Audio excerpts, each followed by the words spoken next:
El continente asiático es una amplia zona del planeta donde vive casi el 60% de la población mundial, una región repleta de países con múltiples culturas y tradiciones espirituales. Cuna de las principales religiones del planeta, en su zona más oriental predominan, por ejemplo, el budismo y diversas otras confesiones muy arraigadas, pero en Corea del Sur se destaca una amplia presencia del cristianismo, donde encontramos algunas de las iglesias evangélicas más grandes del mundo. Hoy contamos con la visita de Samuel Kim, que nos habla sobre la realidad espiritual de Corea del Sur. Bienvenido, Samuel. Muchas gracias, Fernando, y muchas gracias por tu invitación. Espero poder de alguna manera llevar un poco de luz para aquellos que no tienen mucho conocimiento acerca de cuál es la historia del cristianismo en Corea. Cuéntanos un poco de ti. Hablamos entre los seguidores hace unos minutos, tu interés por la historia del cristianismo en Corea, ¿cómo surge? A raíz de tu abuelo, entiendo. Claro, sí. Bueno, en principio quisiera explicaros por qué es que un coreano les está hablando en español con acento argentino, ¿no? Es que mis padres han sido misioneros en América Latina. Y yo desde pequeño me he criado en la República Argentina, y es por eso que os hablo con acento español, con acento argentino. Y por otro lado, mi interés acerca de la historia del cristianismo en Corea ha surgido a partir de un deseo de conocer más acerca de mi abuelo paterno. Yo he amado profundamente a mi abuelo paterno, pero como el abuelo, ¿no? Aquel que te trae regalos, que te lleva a pasear, pero había querido saber un poco más de su vida, y eso, como pastor evangélico que fue, me llevó directamente a la historia del cristianismo en Corea. Y empezó una larga búsqueda en cuanto al cristianismo en Corea. Claro, sí, es decir, aquellos personajes de la historia de los comienzos del cristianismo en Corea, con los cuales se había relacionado con mi abuelo, se relacionaban con otros misioneros, y con otras situaciones, y con otros personajes previos, y bueno, y me llevó a querer aprender un poco más acerca de ellos, y me dio cierta perspectiva acerca de todo el devenir del cristianismo y su crecimiento en Corea a partir de fines del siglo XIX. Cuéntanos entonces cómo llegó el cristianismo a Corea y cuál ha sido el impacto que tuvo en aquella región. Bueno, quisiera comentarte, por ejemplo, un ejemplo, que es el caso de Robert Thomas, que fue un misionero que en principio estaba en la obra en China, y sintió en su corazón que el llamado a llevar el evangelio también a Corea, y él se preparó en China. Él preparó una cantidad de Biblias, y como tenía relación con mercaderes que trasladaban mercadería de China a Corea y de Corea a China, es que se empezó a aprender el idioma coreano, empezó a evangelizarles a ellos, y con mucho entusiasmo él fue hacia Corea con lo único que tenía, que era un montón de Biblias, ¿no es cierto?, en chino en su momento. Pero como el gobierno coreano era completamente contrario a la fe cristiana, de hecho la fe cristiana estaba prohibida en Corea, el barco en el que él iba fue atacado, y en medio de las llamas lo que él hizo fue salvar aquello que él consideró que era más importante, no su vida, sino las Biblias que él llevaba consigo, y trató de arrojar la mayor cantidad de Biblias posible hacia la costa, y luego fue apresado, y al final fue fusilado.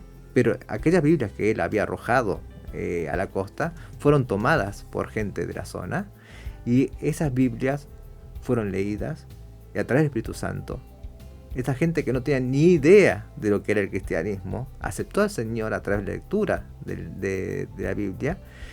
Y es muy interesante el poder que tiene la palabra de Dios, ¿no? Que para cuando llegaron a algunas regiones, los primeros misioneros norteamericanos, canadienses, ingleses, ya había iglesias fundadas Entonces dijeron, ¿cómo habéis fundado iglesias si no hemos enviado todavía ningún misionero? ¿No? Y ellos respondían, lo hemos hecho a través de la lectura de la Biblia. Pero ¿cómo la habéis organizado? Y como dice la Biblia. Entonces es muy interesante el poder del Señor a través del Espíritu Santo cuando quiere guiar a gente que realmente pone en su corazón, ¿no es cierto?, en primer lugar al Espíritu Santo, ¿no es cierto?, para que les guíe. El cristianismo coreano es conocido en otros países por sus grandes iglesias y sus grupos de hogar y su compromiso con el envío de misioneros a todo el mundo. ¿Cómo es la vida de los cristianos a nivel local? Cuéntanos. Bueno, la vida de los cristianos a vida local, en el día a día, yo creo que ha cambiado muchísimo a través del tiempo. Hay varios periodos en la historia del cristianismo en Corea, y actualmente, si bien es una comunidad dentro de distintas religiones dentro de Corea importante, estamos en una época del cristianismo en Corea en el cual hay ciertos inconvenientes bastante graves, que es el consumismo. Nosotros tenemos que entender que Corea, alrededor de los años 40, 50, era uno de los países más pobres del mundo, y ahora está dentro de los 10 países más ricos del mundo. Entonces, el consumismo ha producido que en Corea, que era un país cristiano, protestante, tradicional, haya penetrado mucho esta doctrina. No sé si vosotros cómo la llamáis, pero nosotros en América Latina decimos mucho teología de la prosperidad, o doctrinas de prosperidad, ¿no es cierto? Eso ha hecho que haya muchas iglesias, algunas muy grandes, pero que hacen énfasis no en la vida cristiana, sino en la búsqueda transaccional, ¿no?, de bienestar económico, éxito material, a cambio de ofrecer una vida, digamos, desde algún punto de vista de, bueno, voy a la iglesia domingo, doy mi ofrenda y hago una transacción con Dios por la cual Dios me da a mí prosperidad económica y ese tipo de cosas, ¿no es cierto? Y creo que allí estamos incurriendo en un error muy grave, porque ya en la primera carta a Timoteo, ¿no es cierto?, en el capítulo 6 y en el versículo creo que 10 es, sí, podemos leer que Pablo le dice a Timoteo: porque la raíz de todos los males es el amor al dinero, el cual, codiciando algunos, se extraviaron de la fe y fueron traspasados de muchos dolores. Y realmente yo creo que esos movimientos y esas iglesias hacen que se produzca un dolor espiritual dentro del cristianismo coreano. Sin embargo, yéndonos unos siglos antes, o mejor dicho, unas décadas antes, podemos destacar el crecimiento en un sentido más positivo. Por supuesto que sí, por supuesto que sí. De hecho, es decir, en la primera época del cristianismo en Corea, fines del siglo XIX, principios del XX, hay una época de avivamiento muy importante. Es decir, no solamente la instalación de iglesias y el crecimiento cristiano, sino también un avivamiento muy importante. De hecho, se decía que Pyongyang, que actualmente es la capital de Corea del Norte, que es un país comunista, ateo y contrario a la fe cristiana, en su momento se decía que era la Jerusalén de Asia. Y es así porque en un país de trasfondo confuciano en lo cultural y budista en cuanto a lo religioso, el cristianismo ingresa, digamos, porque muchas veces lo que importa es el sustrato, ¿no es cierto? Y el sustrato cultural era ese, un país, digamos, con castas como en la India, no tan marcadas, pero ni tantas como en la India, pero un país con castas, ¿no? Un mensaje de que todos somos hijos de Dios, un mensaje en el que hay lugar para todos. Era algo muy novedoso en Corea, y esto hace que los cristianos, los coreanos abracen el cristianismo desde el punto de vista espiritual, pero también era un momento muy difícil para Corea en lo económico y en lo cultural. Y estos primeros misioneros coreanos han aportado además también educación, han aportado asistencia social, porque la gente pobre, la gente que eran siervos, es decir, que eran personas no libres, no tiene acceso a ningún tipo de tratamiento médico, y muchos de estos misioneros eran médicos, entonces les dieron salud, atención médica a la gente pobre, e instalaron escuelas que luego se convirtieron en centros de educación superior e incluso universidades. Tanto es así que de las 5 mejores universidades de Corea, 3 son de origen cristiano actualmente.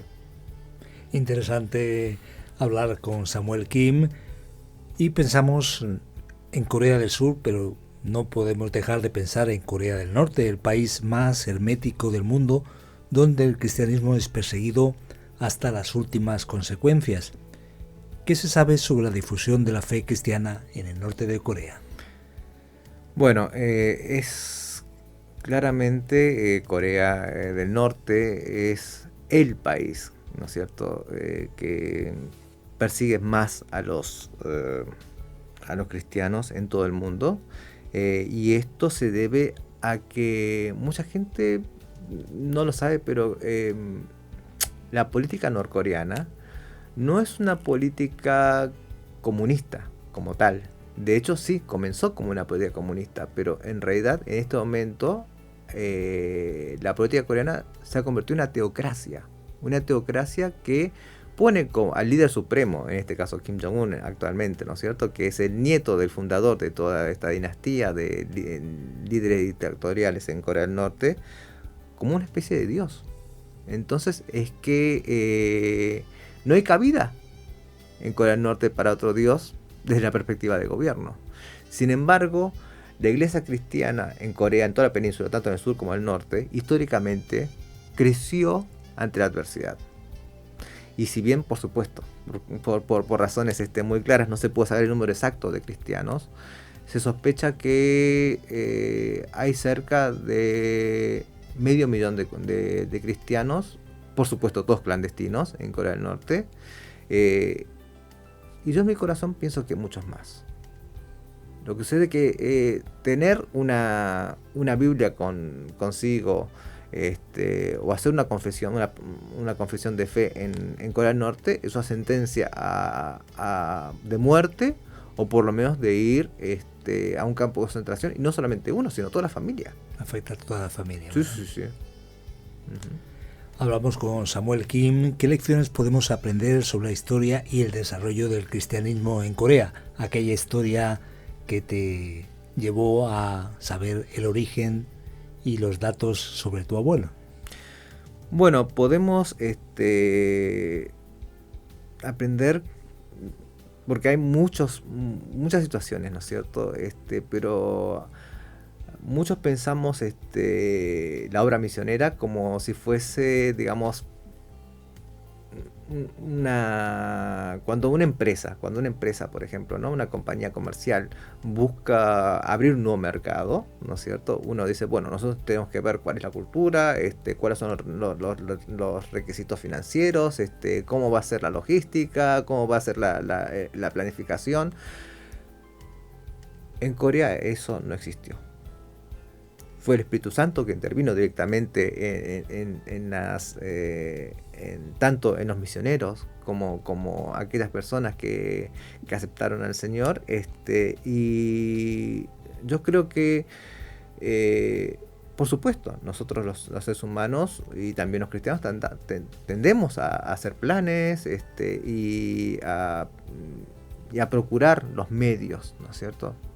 Pero yo creo que el Señor provee los medios para aquellos que buscan realmente hacer su obra, porque es decir, si tenemos un Dios que es un Dios creador, que es un Dios salvador, no es un Dios que sea incapaz de darnos los medios, aunque nosotros pensemos, aunque seamos pobres, ¿no es cierto?, en cuanto a infraestructura, en cuanto a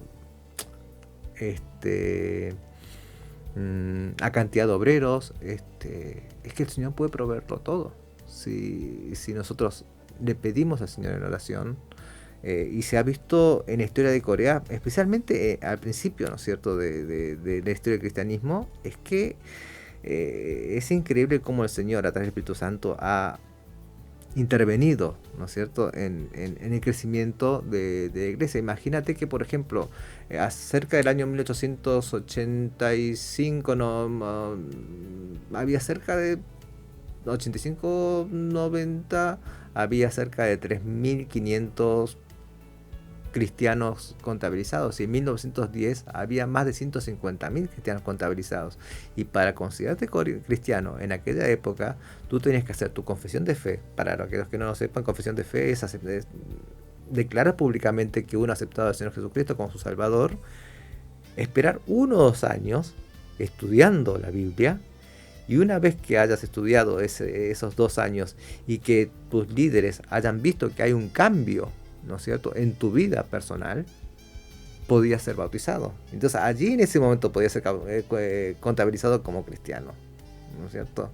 Entonces yo creo que muchas veces esa ansia de muchas organizaciones misioneras, ¿no?, de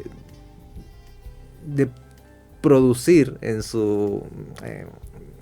un sentido amplio, ¿no es cierto?, resultados, a veces tenemos que decir, no, un momento, lo que importa no es tanto el número, no es tanto la velocidad, sino que es la profundidad, ¿no es cierto? Es decir, cuántas personas alcanza la palabra, cuántas personas tienen horas y horas de oración diaria, cuántas personas llevan en su vida profesional, en su vida familiar, una vida acorde a su fe, ¿no es cierto? Creo que tenemos que hacer énfasis en eso. Los tiempos son del Señor, nosotros no podemos apresurarlo, no podemos ser superficiales con respecto a eso, porque si no, al final una fe que sale tal vez de una confesión de fe hecha luego de un concierto musical, es que puede ser algo emocional, pero un compromiso profundo con Dios requiere un tiempo de maduración, ¿no es cierto? Entonces creo que es una llamada de atención para decir, bueno, si queremos que un determinado grupo, un determinado país tenga una fe firme, ¿no?, una fe fundada en roca, lo que necesitamos es hacer un esfuerzo profundo, no amplio, sino profundo. Ahora, pensando en una situación de una persona, tanto en Corea como en España, ¿qué necesita saber y qué necesita conocer en cuanto a Dios? Porque estamos hablando de la historia del cristianismo en Corea, pero es importante ver más allá y pensar qué tiene que ver eso conmigo. Claro, bueno, es que tanto sea en Corea como aquí en España, estamos viviendo vidas en las cuales estamos invadidos a través de las redes, a través de las televisiones, no de esta, pero otras radios, y tenemos una cultura de consumismo, ¿no es cierto?, en el cual nosotros pensamos que nuestra felicidad se encuentra en adquirir cosas materiales,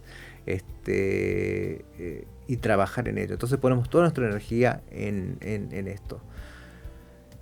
Pero al fin y al cabo, un móvil nuevo, un coche nuevo, una casa grande, eso nos trae felicidad. Porque nuestra naturaleza, como seres creados por Dios, es tener comunión con Dios. Entonces, a través del pecado original, ¿no es cierto?, y a través del pecado de nuestras vidas, como seres humanos individuales, hemos sido alejados de esta vida de comunión con Dios. Y yo creo que el hecho de poder aceptar al Señor Jesucristo como nuestro Salvador, aceptar la salvación que Él nos propone, porque nosotros no podemos ser salvos por nuestros propios medios, no tenemos esa capacidad, ¿no es cierto?, y volver a tener comunión con este Dios creador, con este Dios que nos ama, y tener la promesa de una vida eterna en su presencia, yo creo que debería ser el primer movilizador. ¿Que los cristianos debemos comer? Sí. ¿Que los cristianos debemos movilizarnos y que el coche es más conveniente? Sí. ¿Que los móviles son muy buenos? Sí. Pero ¿dónde ponemos nosotros nuestro corazón? Porque es que donde nosotros ponemos interés es donde va a estar nuestro corazón. Pues muchas gracias, Samuel Kim, por estar con nosotros, por abrir tu corazón de alguna forma y por compartir todo esto. Hablamos de Corea y seguiremos hablando de ti, de Corea y de otras muchas cosas. Muchas gracias, Fernando.